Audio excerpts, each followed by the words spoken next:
I'm Rhonda here from New Jersey Shore. I'm here interviewing kids to see how they're preparing for the storm. Hi children, how are your families preparing for the storm?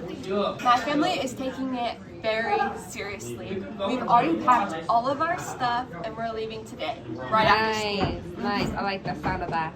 Next. Man, my family don't care about no storm. We live on Jersey Shore. What they gonna do? Blow us away? Very naive. Next. My family's leaving, but I think they're just overreacting. I really would advise y'all to leave because the storm is going to be very, very dangerous and severe. Whatever, yo. I'm so scared. We're all gonna die, Josiah. We're all gonna die. Please leave. We can sit around and eat hamburgers. Yeah, I. Yo, can you give us like a documentary? You can say that.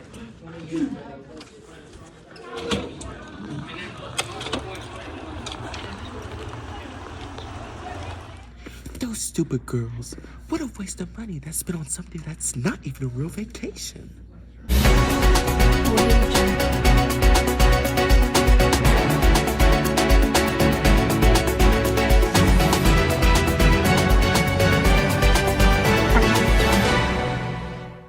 Guys, we've just lost power. Let's move with me here. Let's go.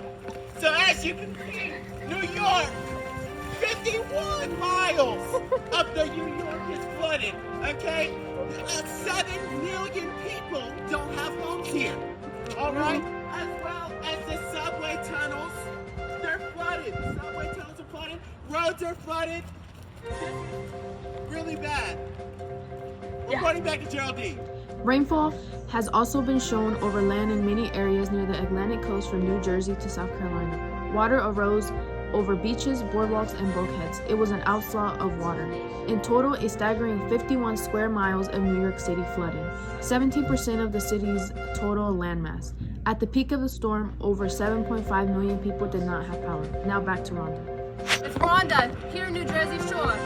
Okay, let's talk about the storm. The storm first started, the first landfall in Jamaica on October 24th. It traveled from Cuba, Haiti, Dominican Republic, and it is now here in New Jersey, as you can see. These cars, they're gonna be full, overflown by water. And tomorrow, get out, evacuate immediately. 7 inches of stormfall, rainfall, get out.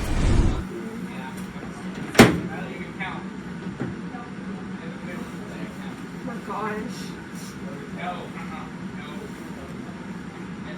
Josiah, I'm just calling because I'm really worried about you.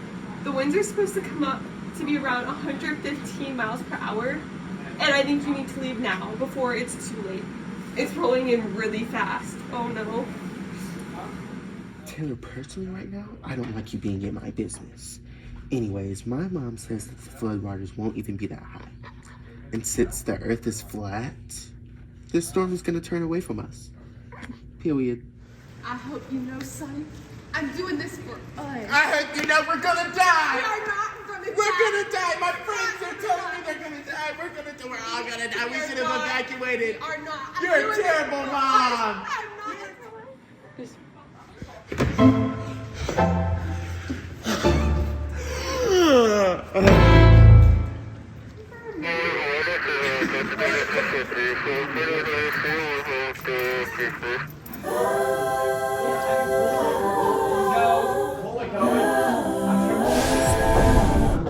Hi, this is Rhonda here from New Jersey reporting. I'm unfortunately at a funeral of a student who I interviewed last week about the storm, and it is a very unfortunate event, but thankfully FEMA has produced an amount of resources before, during, and after the storm to help with the recovery. Amen. And Congress passed the Sandy Recovery Improvement Act.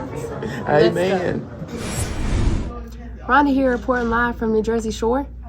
This wild storm was not exactly a hurricane, but a superstorm, also known as Superstorm Sandy, based off of the predetermined list in alphabetical order of names, and since the last name was a boy, they chose Sandy as a girl name. This storm ended up becoming a Category 3 based off the Saffir-Simpson hurricane wind scale. Let's talk to some girls I interviewed before the hurricane and see how they're doing. I was one of the 880,000 who evacuated Jersey Shore on October 29th. But sadly, Josiah, he didn't feel the need to. I miss him, but I told him so. He was one out of 233 people who died in Superstorm Sandy across 8 countries, but the most death came from the U.S. Some things you took when you evacuated. My mom packed a kit with water, food, flashlight, first aid kit, battery-powered radio, batteries, a whistle, wrencher pliers, a dust mask, plastic sheeting, duct tape, moist towels, garbage bags, plastic ties, local maps, cell phone chargers, all the essentials. And of course I brought my clothes. Did your homes get destroyed? My house got torn up, but I heard that insurance companies are projected to have paid almost $18.8 billion to fix everything, and I heard that it was the 3rd costliest storm in the U.S. history. That's so unfortunate. But yeah, just the property alone, the damage was more than $70 billion. From based off where you were telling me your friend lives, it sounds like his house was demolished.